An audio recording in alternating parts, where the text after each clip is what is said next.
Episode number 86. This episode is brought to you by my group coaching program, the Career Clarity Academy.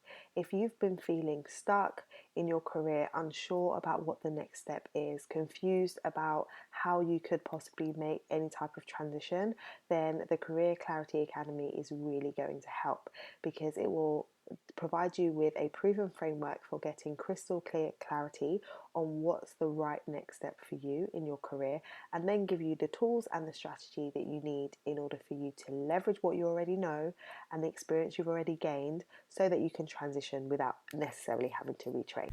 For more information about the program and how you can sign up to get your name on the waitlist for the next round, head over to lightboxcoaching.com/academy.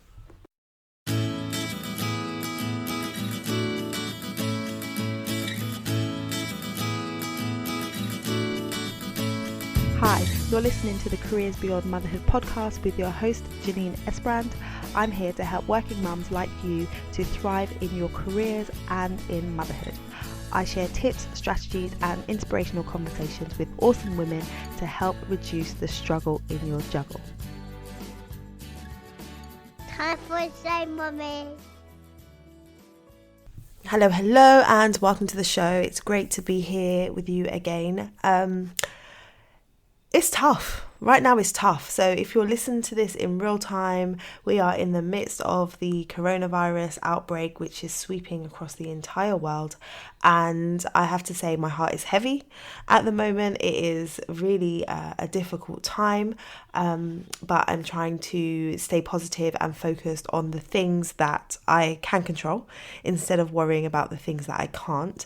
And earlier on this week, I did a live stream where I was sharing some tips and strategies for how you manage your career in these uncertain times. So I thought it would be good to share that with you today on the podcast. So if you're in a position where you've just started working from home and that's new for you, or you're just worrying about or contemplating how you should navigate the plans that you already had around changing in your career or looking for a new role, then have a listen to today's episode, because what I share is going to be really useful for you. So without further ado, let's dive into that recording.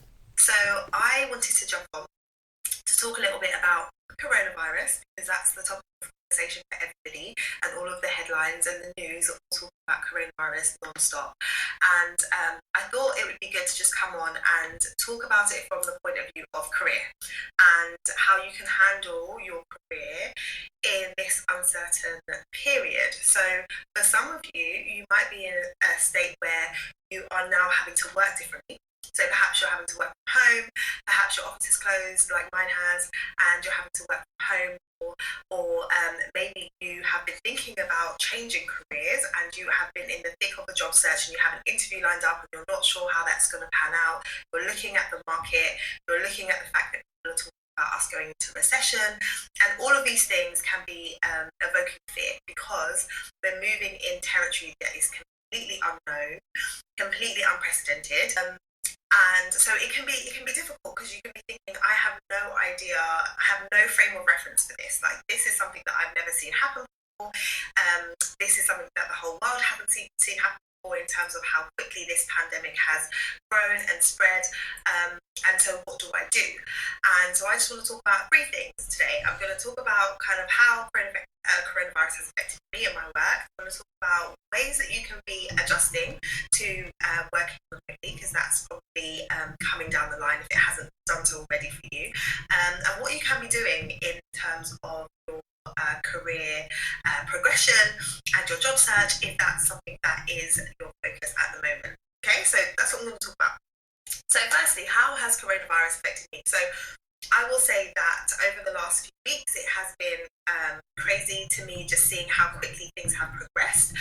And I've been fortunate enough to be able to work from home sometimes in my current role, but previously I was working as a consultant lawyer alongside my coaching business. So I'm used to working kind of in a remote environment, and recently I moved into a part-time counsel role, and I can work from home sometimes and be in the office sometimes. So recently started that role, got to the office a few weeks ago, started working with my colleagues, enjoyed being back in the office in environment with other people. And today was told the office is going to close, and so I literally just went to pick up my laptop and my 2 screens that I'm going to set up here in my office. That I have, which is just mine, close to my house. So it has been an adjustment in terms of that, and being back to really working at home. And the challenge with that is my daughter has been sick recently, so she's been home. So working with getting work done around childcare has been a challenge, an adjustment, and it just means really thinking ahead, planning, thinking about what I'm going to do when. So there's some pieces of work that require like real focus, head down if I'm drafting a contract, if I'm reviewing a contract, and there's other pieces of work that don't require as much dedicated focus time. And so I'm really now thinking about what I'm doing and when I'm doing in my day. When it comes to the coaching side of things, there's some things that I can be doing in terms of marketing and different activities that I can do during the day when my children are around, and there's other things in terms of coaching calls and different strategy pieces that require thinking that I'm going to have to do maybe in the evenings when they're asleep. So I'm thinking about logistics and what can be done when, and then also thinking more intentionally about what activities do I want them to be getting involved in. What I don't want is for them to be watching TV all the time if they're going to be home. So I've gone on to Amazon and I've ordered some supplies and different things, different activities, and looking for ideas and following people that do homeschooling and understanding from them some of the activities that they often use to make sure that in the time that my children are home that they're getting involved in activities that I want them to get involved in, so they're still learning while I'm still able to get some work done. So on the practical front, that's what's happened. I think in terms of just the response to everything that's going on, it's just been really, really interesting to see how there's 2 camps, right? There's the people who are really, really worried and concerned and stressing about this whole thing, and then there's the other side where people are really just like business as usual. Let's just carry on. People are overreacting. What's going on? And I think that I'm not on either ends of those spectrums. I'm kind of in the middle where I feel like this is very, very serious. We need to take it seriously, but at the same time, being overly fearful and panicking and worrying isn't going to change anything. So I think it's really, really important in any situation to ask yourself, what can I change? What difference is my action going to make? So if we are to stress and to worry, is that going to make a difference to the outcome? And obviously there are measures that can be taken. So in terms of, everyone's talking about personal hygiene and really thinking about what it is that you're doing and what you can be doing to minimize the risk of being infected and spreading the infection to other people. There's that can be done, so you can control that. So how do you focus on that area as opposed to we can't control everything that the government decides to do. We can't control how quickly this virus is going to spread. And so really thinking about how am I responding? I cannot choose what is going to happen. I have no control over that, but what I can do is I can choose my response.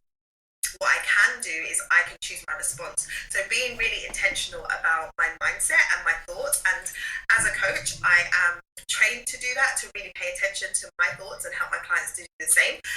And so when I start thinking things that are invoking certain emotions and making me feel a certain way, then I address that and think about, okay, how can I look at this differently, and what do I need to do and think differently in order for me to feel different in this situation, because ultimately I can't control everything that's going to happen right now. So that's kind of how I've been dealing with it. I'm also a woman of faith, so I've been praying and I've been focused on just being really centered in that regard.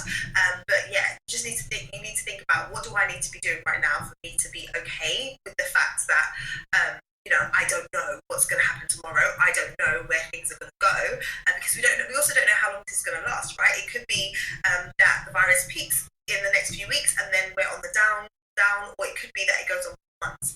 And so figuring out a way to manage the stress and the anxiety that seems to be going around for a lot of people, I think is really, really important, because being in the mode of stress isn't helpful for your immune system either. And so if we're in this heightened phase and way of just dealing with things where people are panicked and stressed and anxious, that's not going to help with us having strong immune systems and being able to fight it if the virus ends up coming your way. So that's kind of my thoughts around coronavirus and how we can handle it. I think it's really important for us to be thinking of other people as well. My husband and I were just chatting the other day around what can we do to help other people. There's some elderly people on our close where we live, and so we reached out to them and said, if you need anything, we're heading to the shops, can we get get you anything. Like simple things like that make such a difference. And I don't know if you've seen it online, but I love, there was a couple that came up with like a postcard where you would put the person's, put your name and your number and give it to your neighbours and say like if you need anything and if they're in isolation that you can help them. And I thought that was so good, like people to be able to spread that. So just thinking about how you can help those who are more vulnerable in your community is something that you have control over. That's something that you can do. That's a difference that you can make. And so that's something to think about too. So talking about working remotely, I just wanted to share a few tips, I guess, from someone who has been working remotely and does a lot of work online. So my coaching business, 90% of my coaching work is done online. So I'm used to using online tools. I'm used to interacting with people online. And so there are some things that I use and ways that I work that might be useful. So I just want to share this with you. So in terms of remote working, I think that there are so many opportunities that we didn't have before in terms of technology and in terms of working online and being able to connect with people online where we didn't have that before. So I think that if you're looking at any pluses that come out of this situation, the fact that it's happened now in this stage means that people can just work from home. Like I just went and got my computer and everyone in our office has got their computer and their screens and they're going to be able to log on and work collaboratively via various tools because it's already set up, it's already done in that way. So if you're not someone who has worked online before, just know that you will be able to adapt. You'll be able to adapt to different ways of doing things and you'll still be able to get your work done. So it just comes down to thinking about things differently. Like how can we do this differently? We did it this way in person, but how can we equate this to online? So one of the tools that I use in my business when I'm coaching my coaching clients and also having meetings or if I'm interviewing my podcast is Zoom. So Zoom is a fabulous piece of software which allows you to do video conferencing. It allows you to share your screen with people. It allows you to collaborate on the platform. You can do like a presentation, other people participate, they can comment.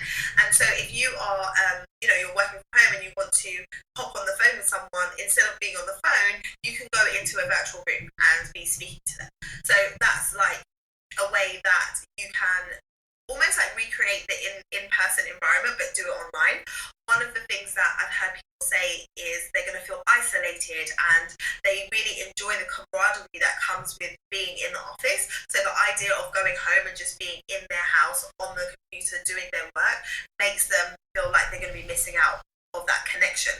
Now, there's nothing that beats in-person connection, but creating an online environment can do some in moving towards feeling more connected. So I've done this before with people who I have been in masterminds with or with fellow business buddies where we like just literally will go onto Zoom and have like co-working on Zoom, which is basically we're in a virtual room. So it's crazy how it works where you know that someone's on the other end of the computer and because they're there you still feel their presence, right? So you can do take the Pomodoro method, which is where you work for 20 or 25 minutes and then you have a break. So if you say, okay, right, we're going to set the timer and we're going to work, we're both working on separate things. I'm working on something, they're working on something, we're going to work for 20 minutes and then we're going to have a break and then we're going to have a chat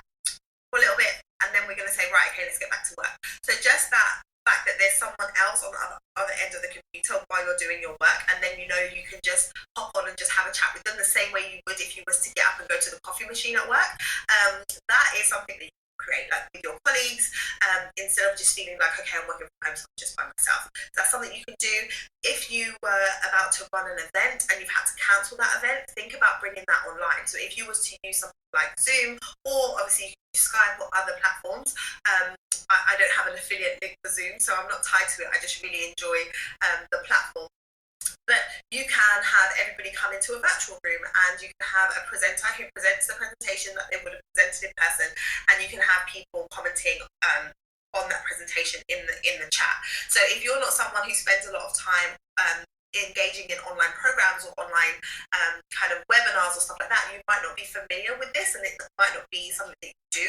And so if you aren't, then just know that that's available to you. Just know that it is possible you to work remotely, but not necessarily feel completely disconnected from everyone. So using tools like Zoom are fantastic, and thinking about how can I exercise co-working. Like you could just say, okay, between this time and this time, we're all going to jump on and we're just going to be working virtually, but still have, you know, the presence of each other. So that's something you can think about. In terms of just setting yourself up, just make sure that you're setting your workstation or whatever it is that you're working, make sure you set it up in a way that is good for your body and your posture. I've made the mistake before of not setting my desk up properly and like kind of being hunched over, and then I felt it in my shoulders and felt like, what's going on? And it's because I didn't set myself up. So just because you're not in the office, make sure that you are thinking about that kind of stuff. Like you want to make sure that you are like ergonomically setting things up. And I know you might not be in a space where you have an office where you can set things up completely properly, but doing things like, you know, working in your bed, slouching down or on your sofa is not going to be the best for your back. So just think about that. Just think about your well-being as well as you're going through a transition period and you're adjusting to the way that you're working. So that's something to think about. So that's kind of working remotely. So just kind of take a step back and just think, okay, how can I make this work? This is one of the things I like to tell people all the time, is when you go into a new situation, it's really easy to say, this isn't going to work for me, or I could never do that, or that would work for that person, but it wouldn't work for me. But I want to encourage you and to ask yourself how, because as soon as you ask yourself how, your brain starts thinking differently and you start thinking of solutions to the problem. So start thinking, okay, how could this work? What elements of my work could I still get on with, even though I'm not working in the same environment as I was before? And if you're someone who's proactive and you're looking at not only your role but different organization, and you're looking at what it is you're trying to achieve now and looking at different ways that you do things, and you can be innovative and you can be encouraging and positive, that puts you in a really good light. Your employees. This is a time of your employers. This is a time of crisis. This is a time where everybody is stressing and freaking out. If you can be the voice of reason and practicality and be like, let's do this and this and this, and that really works for your organization, then that is going to be good. That can only be good for your profile and for you in terms of seeing as someone who's adding value to your organization. So the third thing I wanted to talk about is, what do you do if you're job searching though? What if you were in the midst of, or you're just about to start your job search? A lot of the clients that I work with in my group program and sometimes one-to-one are looking at changing career direction. So what if you've been doing that and now you're like, oh, coronavirus is here and like nobody's going to be hiring. There's just no point. I should just stop. Which is what some people might be thinking and how you might be reacting. But I want to encourage you when it comes to that to play the long game. Like, we don't know how long or short this whole thing is going to be, but what I do know is that the economy works in cycles. Like, we've been in a really difficult position before when the recession happened back in 2008, and we got through that, right? It was difficult, lots of people lost their jobs, but then things recovered and companies were hiring again. So we don't know what's going to happen now, but don't necessarily think, okay, right, that's it, nobody's going to be hiring, there's no point, because companies are still going to be hiring. Companies still want to survive and they want to thrive in this market. There's some companies that might benefit from the way that things are going, depending on what products they sell, depending on what services they offer. And so don't just discount it and think, oh, because everything's on a downward spiral, that means I'm not going to be able to find a new role, I'm not going to be able to move. Employees are still going to be needed across the board. And so right now, I would say keep applying. Some of the strategies that you might implement in terms of reaching out to people cold or speaking to people and networking, you might want to scale that back in some respects, because you won't be able to go to in-person networking events, and there's different things that you won't be able to do right now, but that doesn't mean that you can't do anything.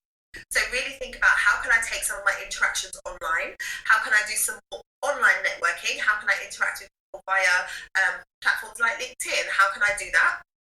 Also be thinking about, have you got target companies in mind? If there's companies that you've been thinking of that you're interested in, now is the time where you can start doing that research. Now you've got more maybe time and bandwidth on your hands, then why not think about how you can use that effectively? So doing research on companies that you're interested in, looking at what their plans are, looking at what their objectives are, thinking about how you might be able to support them in achieving those goals, really drilling down and coming up with a list of contacts, people that are influential in the space that you want to get into or in the industry that you want to get into, and how can you like make a list of those people people and start following those people, researching those people. So when the time comes where it feels more appropriate for you to reach out and make connections, you've already got your list so that you're able to just run with it when the time feels right. So right now it's about still showing up, still looking for the opportunities, still putting yourself forward, and using some time to do some research that can put you in a good position when it's appropriate, right? So I just want to encourage you that changing career and changing direction or getting a new role is still totally possible for you. Don't discount it because things are crazy. Everything is uncertain, but I want you to keep moving forward. Whatever it is that your goals are, whatever it is that you're setting out to achieve in the short to medium term, just think about what can I do to keep moving forward. It might be that I can't do everything that I would have done if this whole situation hadn't erupted, but I can still do something. So I want to encourage you to keep moving forward because we'll come through this. This too shall pass. We're not going to be in this space forever. Nobody knows what the other side looks like, but we do know that that we're adaptable. We're adaptable. Like, look at that. There's been a massive change to everybody's way of life right now in like pretty much all over the world, and people have adapted. Like, companies are like, right, that's it, we're going to work from home, you know, we're going to close the office, but we're going to set everybody up with remote working. Like, people are coming up with solutions to problems that we're facing in terms of everyday challenges. And so it's about recognizing that we are adaptable and we can be adaptable and we can look at doing things differently, and that's okay.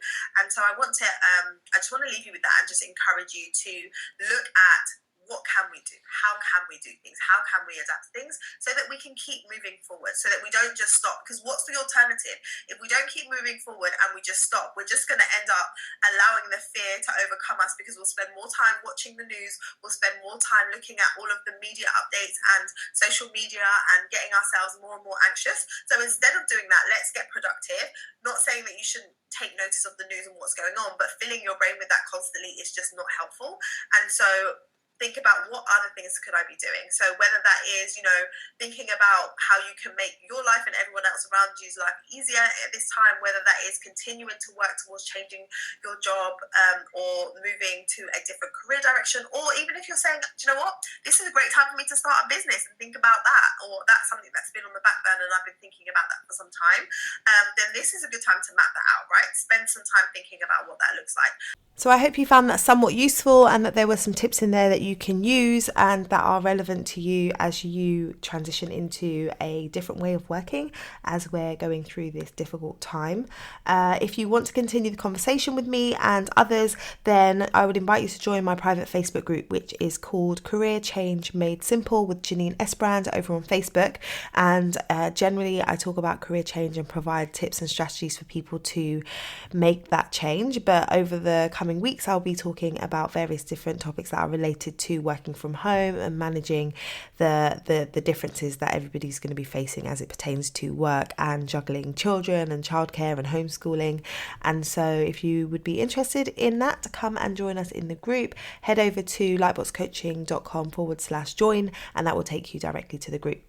Okay, that's all from me today. I wish you all well. Stay safe, wash hands, stay home, do everything that you need to do to protect yourselves and your family, but do keep showing up and interacting with people online. We have the internet and it is a fabulous resource at this time, so we can still interact, still be social, but just in a different way. So I'd love to hear from you. Come join the group or tag me on Instagram or LinkedIn. Just check in with me and let me know how you're doing. So I will be back very, very soon. Until then, look after you and look after your babies.